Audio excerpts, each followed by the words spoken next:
Hi, and welcome to our presentation on gases with Chapter 11. We're going to look into some of the different properties of gases and how they react under certain conditions. So the first thing we're going to talk about here is pressure. It's more of a physics concept. If you've taken like a physical science, you might have talked about pressure. It's how much force something is placed on something else, but it also depends on the area that the force covers. So, with gas, when we talk about pressure, we're talking about essentially the pressure that the gas molecules put on each other and also on the surface of the container. So, there's different things that the pressure depends on. It depends on the volume, it depends on the temperature of the gas, and also how many gas molecules are present. So you can think about it in terms of how many collisions are happening. The higher the pressure will be, all these things are going to affect how many collisions are happening. So we do have an equation for pressure. It's the force in newtons divided by the area in square meters. You might also be familiar with it, and if you measure force in pounds and area in square inches, we get the unit for pressure you usually see on your tires, which is PSI.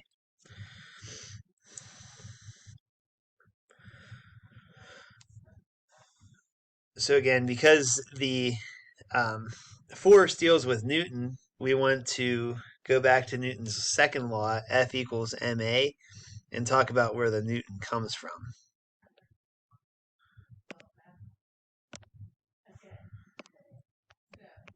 So essentially, a Newton is how much force it takes to accelerate 1 kilogram of mass to an acceleration of 1 meter per second squared.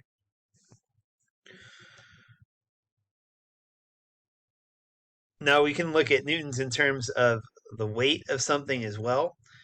If I have something that weighs 500 newtons, where that came from is it weighs about 51 kilograms, which is about 100 pounds.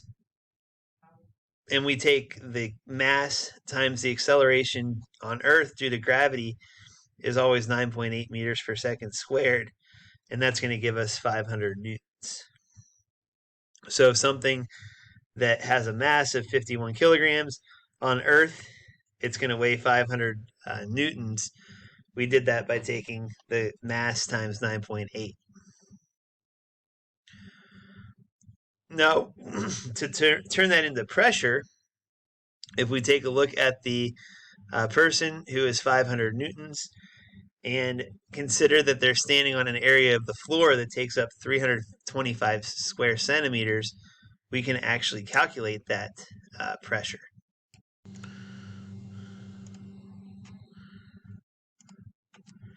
So we'll go ahead and take pressure equals force over area. In this case, the force is 500 newtons. The area is 325 centimeters. When I divide 500 by 325,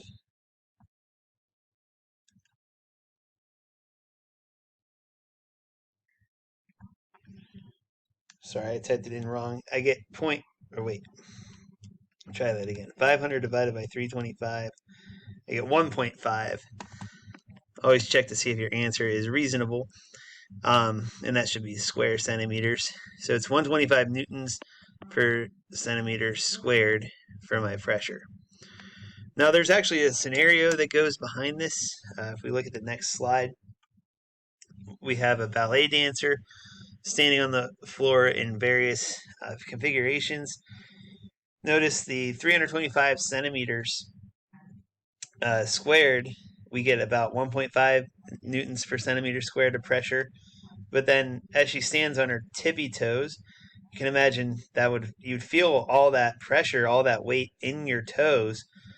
Notice it's up to 38.5 now, the amount of pressure she's feeling and the amount of pressure the floor is feeling from her feet compared to 1.5 newtons per square centimeter.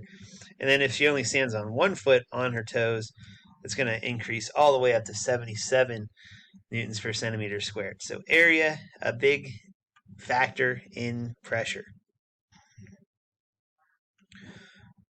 So how do we measure pressure?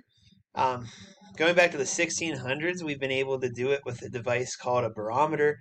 You may have heard on weather reports the barometric pressure for the day. The person who first introduced the barometer was Evangelista Torricelli, and he noticed that water could only raise to a height of a certain height, 34 feet, for a water pump. And he wondered why this was, so he thought the weight of the water compared to the air bearing down on it must have some kind of effect. So what he did was he created a kind of a pool of water, and actually he used mercury, because mercury is 14 times as dense as water, so he doesn't have to use as much space. It only can be raised about 1/14 of the height. So what he did was he took a long glass tube at one end, filled it with mercury, turned it upside down, and put it into a dish of mercury. And what he found was that it rose to be 760 millimeters, which is about 30 inches.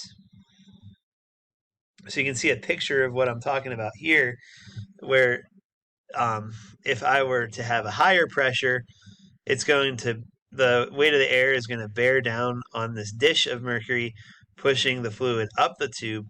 But if I have a lower pressure, it's going to allow the water in the dish to rise, thus lowering the water level in the test tube, or in this case, the mercury level.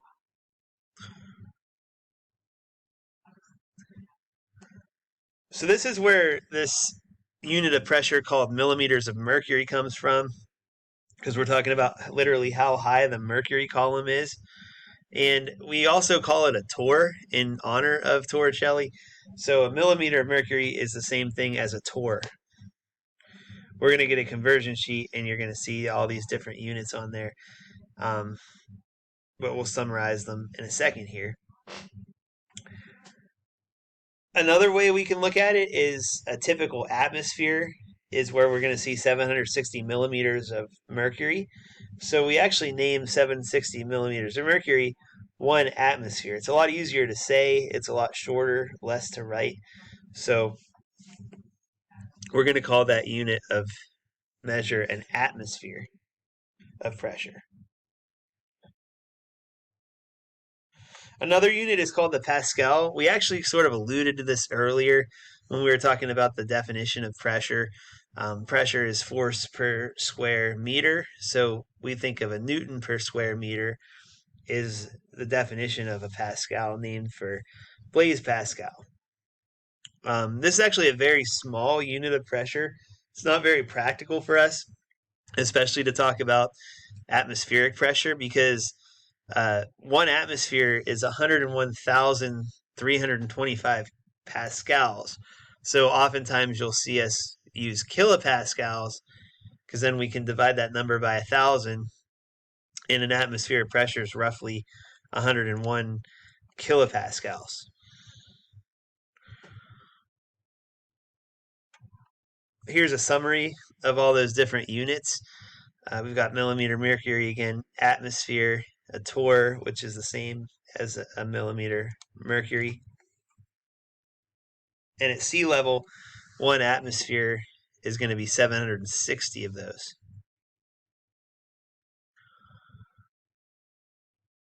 So let's go ahead and take a look at this example problem here. It's a conversion.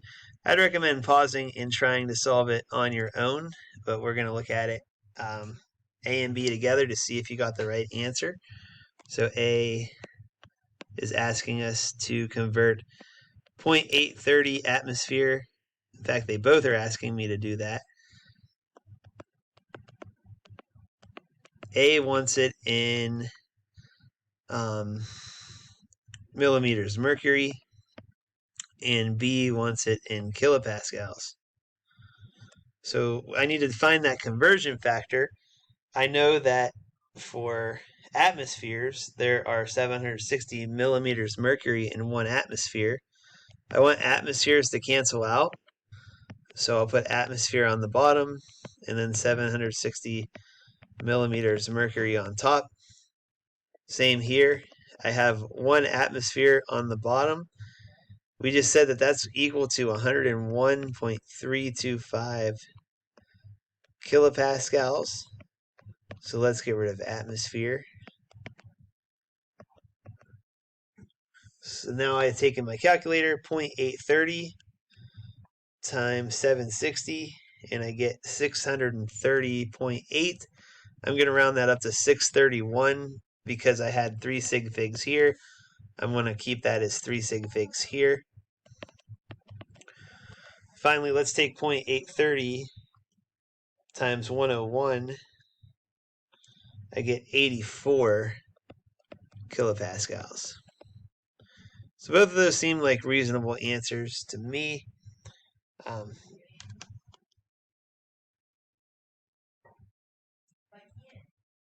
Moving on, we are going to talk about one other concept, the idea of partial pressure and Dalton's law of partial pressures. So we've been just talking about generically gas pressure. You might assume that that's talking about an element or a compound like CO2, but we can most gases are going to be mixtures of gases. You think of air, it's not going to have one specific property. Air is made up of nitrogen, oxygen, carbon dioxide, and other things. So what we can understand is that the partial pressure that all of those gases exert on one another in the container, if we add all those partial pressures together, we can get the actual pressure of the gas, the final gas pressure.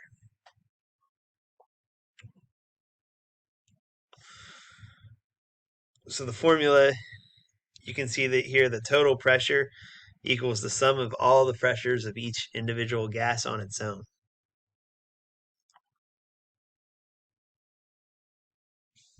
So a lot of times when gases are produced in the lab, they're collected over water, and then that gas displaces the water in the reaction bottle.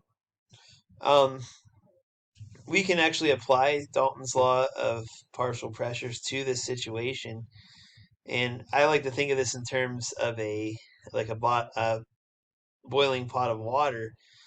You have the water molecules right at the surface evaporating and mixing with the gas molecules.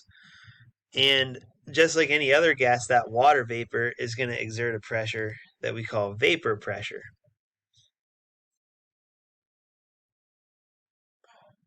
So if we want to determine the pressure of a gas, we can use a known value of our vapor pressure and another known value of the atmospheric pressure, and then easily determine what the pressure of the gas itself is.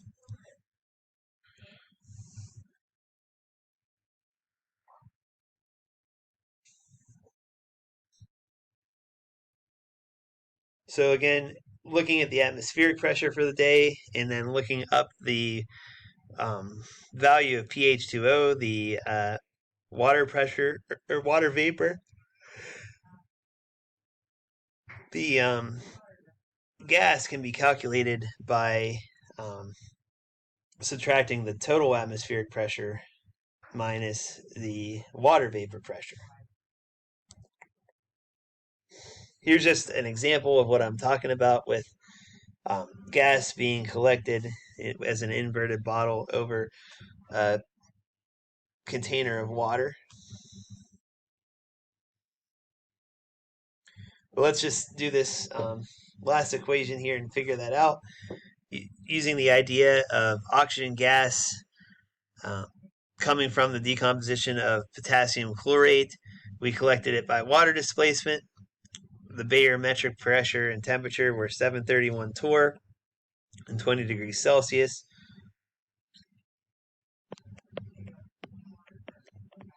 So whenever you see barometric, you know that that is going to be the atmospheric pressure.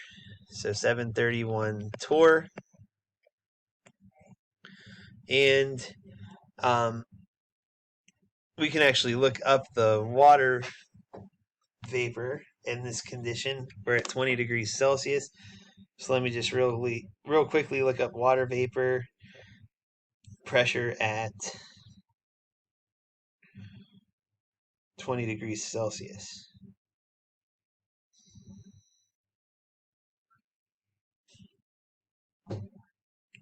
And a quick Google search tells me it's 17.5 torr. There's also a table in your book that you can use if you don't want to Google it. But then we would use these two informations. We know the total atmospheric pressure equals the gas pressure plus the water vapor pressure. So we're just going to take 731 equals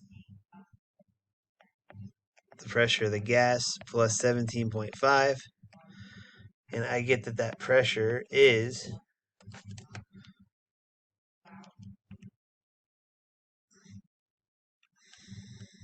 713.5. And that's, again, torr or millimeters mercury. So tomorrow we will talk about 3 gas laws, or the next class anyway. And there's no homework for this lesson. Thanks for watching. If you have any questions, feel free to reach out.